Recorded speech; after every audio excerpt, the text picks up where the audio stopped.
궁예가 왕이 되기까지. 궁예는 신라 왕족으로 태어났지만 태어나자마자 쫓기는 운명을 맞이하게 되었다. 그의 출생과 관련된 비밀은 매우 충격적이다. 궁예가 태어난 날 천문을 관측하는 일관이 불길한 징조를 해석하며 나라의 해가 될 아이라 하였고, 이를 들은 왕실은 갓난아기 궁예를 죽이기로 결정하였다. 한 남자가 궁예를 포대기에 싸서 지붕 위로 올라가 밖으로 던져버렸다. 하지만 궁예는 구사일생으로 목숨을 건졌다. 지붕 아래에 있던 유모가 아이를 받아냈기 때문이다. 그러나 안타깝게도 유모는 아이를 급하게 잡으려다 실수로 그의 눈을 찔러버렸고, 그로 인해 궁예는 한쪽 눈을 잃게 되었다. 궁예가 이렇게 죽을 뻔한 이유는 그가 신라 왕족의 후궁소생이었기 때문이다. 당시 신라 왕실은 후궁의 자손을 위험 요소로 간주했다.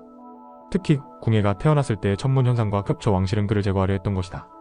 하지만 유모는 궁예가 왕자라는 사실을 숨기고 그를 친자식처럼 키우며 도망쳤다. 그렇게 10여 년이 흘렀고 궁예는 유모의 보호 아래 성장했다.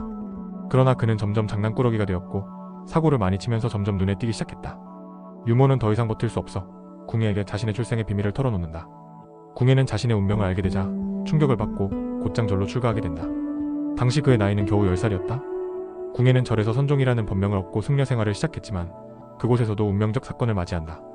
어느 날 궁예가 밥을 먹으러 가던 중 갑자기 까마귀 한 마리가 하늘을 날아가며 어떤 물건을 떨어뜨린다. 그것은 천대 점치는 데 쓰이는 대나무 조각이었고 거기에는 왕이라는 글자가 새겨져 있었다. 이를 본 궁예는 운명을 직감하게 된다. 그는 더 이상 승려로 머무를 수 없다고 판단하고 세상을 바꾸기로 결심한다. 당시 신라는 혼란에 빠져 있었다. 왕실은 사치와 향락에 빠져 있었고 귀족들은 백성을 착취하며 사치를 일삼았다. 이에 분노한 궁예는 신라를 대신할 새로운 나라를 세우겠다는 야심을 품고 행동을 개시한다. 궁예는 호족 세력을 규합하여 세력을 키우기 시작한다. 특히 동쪽 지역을 장악하며 세력을 넓혀나갔다. 그리고 서쪽으로 진출하면서 송악지금의 개성을 기반으로 한 해상 무역 호족 왕윤과 만나게 된다. 왕윤은 궁예의 강한 세력에 위협을 느끼고 결국 항복을 선택한다. 이 과정에서 궁예는 왕윤의 아들인 왕건을 만나게 된다. 왕건은 총명하고 용맹한 인물로 궁예는 그를 중용하며 자신의 세력을 더욱 확장시킨다.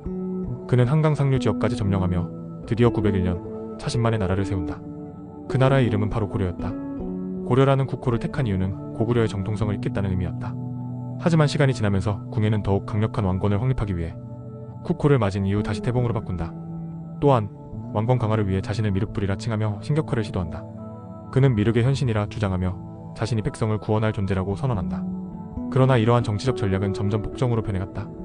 그는 신하들의 마음을 읽을 수 있다며 관신법을 주장하고 반대하는 자들을 처형하는 공포 정치를 펼쳤다. 궁예의 폭정은 점점 심해졌고 백성들과 신하들의 불만이 극에 달했다. 특히 왕건을 의심하기 시작하면서 갈등은 더욱 심화되었다. 결국 918년 신하들은 궁예를 몰아내고 왕건을 새로운 왕으로 추대한다.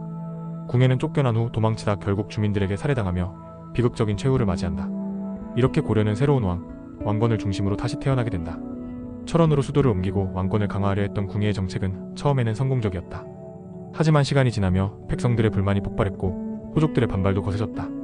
특히 국호를 태봉으로 바꾼 후 고구려 색채를 지우려 한 것은 호족들에게 큰 반감을 샀다. 궁예는 미륵불 사상을 내세우며 신격화를 시도했지만 오히려 사람들에게 두려움을 주었고 관신법을 이용한 독재는 신하들에게 강한 반발을 불러왔다. 결국 918년 왕건을 중심으로 한 세력이 궁예를 몰아내기로 결심한다. 왕건은 처음에는 반란에 망설였지만 주변 장수들과 백성들의 지지를 얻어 결국 궁예를 축출한다.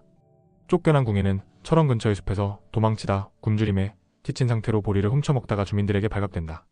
그는 분노한 주민들에 의해 살해되며 비극적인 최후를 맞이하게 된다. 이렇게 궁예의 시대는 끝나고 왕건이 고려를 건국하며 새로운 역사가 시작되었다.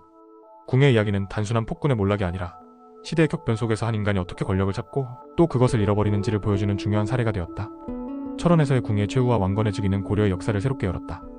왕건은 궁예와는 달리 유화적인 정책을 펼쳤고 호족들을 포용하며 강력한 통일 국가를 만들어갔다.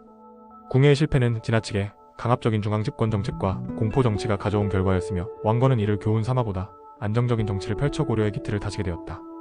궁예의 삶은 깊은 비극과 열망의 반복이었다. 태어날 때부터 버림받고 쫓겼지만 그는 굴하지 않고 자신의 운명을 개척하려 했다. 그러나 권력을 잡은 이후 그는 두려움과 의심 속에서 스스로를 파괴해갔다. 그의 몰락은 한 인간의 욕망이 어디까지 치닫을 수 있는지를 보여주는 교훈이자 경고였다. 하지만 그의 몰락이 없었다면 고려라는 새로운 시대도 열리지 않았을 것이다. 궁예의 이야기는 역사를 뒤바꾼 도전과 오판의 연속이며 인간 욕망의 양면성을 극명히 보여주는 것이다. 궁예의 삶은 우리에게 많은 것을 생각하게 만든다. 그의 비극적 삶은 단지 시대의 소용돌이 속 잔혹한 운명으로만 볼 수 없다. 궁예는 자신의 운명을 개척하며 왕의 자리까지 올랐지만 인간의 욕망과 두려움이 어떻게 스스로를 무너뜨릴 수 있는지를 보여주었다. 그는 한때 구원자로 추앙받았으나 끝내 폭군으로 낙인 찍힌 채 역사의 뒤안길로 사라졌다. 그러나 그의 실패가 아니었다면 고려라는 나라가 탄생할 수 있었을까? 우리에게 필요한 것은 궁예의 몰락을 반면교사 삼아 지나친 욕망과 의심이 가져오는 결과를 깊이 되새기는 것이다. 궁예 이야기에서 우리가 깨달아야 할 진리는 인간의 힘은 타인을 투luc게 하는 데서 나오는 것이 아닌 신뢰와 존중 안에서 진정으로 발휘된다는 것이다. 궁예 이야기는 단순한 전설이 아니다. 그것은 우리에게 깊은 메시지를 전달해준다. 자신의 상처를 극복하고 운명을 개척했지만 끝내 욕망과 의심에 휘말려 자신을 잃어갔던 한 인간의 서사. 그는 우리 모두가 가지고 있는 두 가지 면을 동시에 보여준다. 불굴의 의지와 그로 인해 생겨나는 교만과 집착. 궁예 이야기를 되새기며 우리가 배워야 할 것은 단순히 실패의 원인을 찾는 것이 아니라 힘과 권력을 어떻게 사용하느냐가 진정한 리더의 자질임을 아는 것이다. 궁예의 삶은 역경과 승리, 실패와 교훈을 모두 담고 있다. 그의 몰락은 역사의 교훈이자 오늘날 우리 삶을 돌아보게 만드는 거울이다. 궁예 이야기는 단지 한 시대의 왕이자 폭군의 비극으로 끝나는 것이 아니다. 그의 삶은 우리에게 선택의 중요성과 그에 따른 책임을 강하게 일깨운다. 어떤 운명 속에서도 자신을 정의하려는 인간의 본능, 하지만 그 과정에서 드러나는 욕망의 어두운 고리. 궁예는 태어나면서부터 고난을 겪었고 그로 인해 강해졌다. 그러나 그 강함은 어느 순간 교만과 두려움으로 바뀌며 잔인한 독재자로 변모하게 된다. 그의 몰락은 권력이 주는 유혹과 그것을 올바르게 다스리지 못할 때 벌어지는 비극을 경고한다. 궁예는 실패했지만 그의 이야기는 단순한 실패로만 끝나지 않는다. 그것은 우리가 다시 한번 겸손과 교훈을 배울 기회를 주는 역사의 거울이다. 궁예의 삶은 권력의 본질과 인간의 한계를 되돌아보게 한다. 그는 고난 속에서도 포기하지 않고 자신만의 길을 개척하며 왕의 자리까지 올랐지만 그 과정에서 욕망은 그를 집어삼키고 만다. 권력은 태생적으로 사람을 시험한다. 궁예는 불굴의 의지로 권력을 잡았지만 그 권력을 지키기 위해 두려움을 키우고 의심을 확산시켰다. 그의 몰락은 한 왕의 실패로 끝나는 것이 아니라 욕망과 두려움, 그리고 균형을 잃은 권력이 스스로를 붕괴시키는 과정을 보여준다. 하지만 궁예의 이야기는 단순히 비극적 교훈으로 끝나지 않는다. 그의 시대는 새로운 역사의 시작을 가능하게 했고 그의 선택과 실수는 이후 고려를 탄탄히 세운 밑거름이 되었다. 우리는 궁예의 이야기를 통해 자신의 마음과 욕망을 다스리는 중요성을 배우며 진정한 리더십의 가치를 되새기게 된다. 궁예의 삶은 욕망과 권력의 이야기지만 그 속에는 인간의 본질에 대한 치열한 탐구가 담겨있다. 그는 한쪽 눈의 상처를 안고 태어났지만 그 상처는 단순한 육체적 결핍이 아니라 그의 내면 깊은 곳에 자리한 결핍으로 이어졌다. 그 결핍이 결국 그를 끊임없이 더 큰 권력과 인정을 추구하게 했던 것이다. 그러나 권력은 자신의 내면을 채우는 것이 아니라 오히려 그 결핍을 더욱 악화시켰다. 궁예의 비극은 단순히 시대적 불운이 아니라 스스로 자신의 욕망과 두려움을 통제하지 못한 결과였다. 그의 이야기는 단순한 과거의 비극이 아니라 오늘날의 우리에게도 깊은 성찰을 요구한다. 누구나 욕망을 가지고 있고 누구나 상처를 가지고 살아간다. 그러나 그 욕망과 상처를 어떻게 다루고 극복하느냐가 결국 우리의 운명을 결정짓는다. 궁예의 몰락이 역사의 교훈으로 남는 이유는 권력 사용의 위험성뿐만 아니라 인간 내면의 갈등과 화해에 대한 묵직한 메시지를 남기기 때문이다. 그의 삶은 우리가 스스로를 돌아보고 더 나은 선택을 하도록 만들어준다. 궁예는 단순히 실패한 왕이 아니라 인간 욕망과 권력의 양면성을 극적으로 보여준 사례로 남아있다. 그의 이야기 속에는 도전과 패배, 그리고 교만과 두려움이 만든 연약함이 투영되어 있다.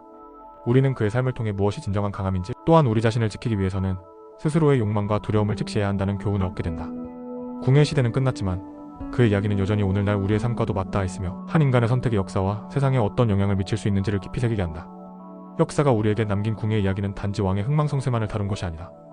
그것은 우리 내면에 자리한 욕망과 두려움, 그리고 권력의 본질을 직시하게 하는 거울이다. 그의 삶은 도전과 극복의 연속이었지만 동시에 스스로의 욕망과 의심에 갇혀 파멸로 치달은 비극이었다. 궁예의 실패는 단순한 교훈이 아니라 우리가 어떻게 살아가야 할지 묻는 질문이다. 힘이란 타인을 억누르는 데서 오지 않으며 진정한 리더의 자질은 신뢰와 겸손 속에서 완성된다는 것을 그의 이야기는 우리에게 가르쳐준다. 궁예의 삶은 한 시대의 비극으로 끝났지만 그의 이야기 속에는 우리 모두가 되새겨야 할 중요한 교훈이 담겨있다. 태어나면서부터 불행과 맞서 싸우고 그 속에서도 자신의 자리를 찾아가려 했던 그의 도전은 분명 대단한 의지의 표현이었다. 하지만 권력은 그 의지를 오만과 두려움으로 변제시켰고 궁예는 점점 자신을 잃어갔다. 그의 실패는 단순한 왕의 몰락이 아니라 인간의 욕망과 이성이 충돌할 때 벌어지는 비극을 보여준다. 궁예의 이야기는 우리에게 힘과 권력을 어떻게 사용하는지가 얼마나 중요한지를 묻는다. 진정한 리더십은 자신의 내면을 다스리고 타인을 이해하며 신뢰를 쌓는 데 있다. 궁예의 몰락을 기억하며 우리는 더 나은 선택과 삶을 위한 길을 찾을 수 있을 것이다. 궁예의 이야기는 단지 한 시대의 왕의 몰락이 아니라 그가 겪었던 고난과 선택이 인간 내면의 깊은 이치를 깨닫게 한다. 그는 태어날 때부터 버림받았고 세상의 시선에서 벗어나려 발버둥치며 왕이 되었지만 그 과정에서 자신의 마음을 다스리지 못해 스스로를 무너뜨렸다.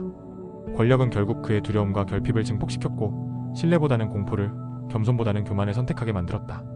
그의 이야기는 우리에게 욕망과 힘을 어떻게 통제하고 활용해야 하는지 경고하며 오늘날에도 변하지 않는 진리를 전한다.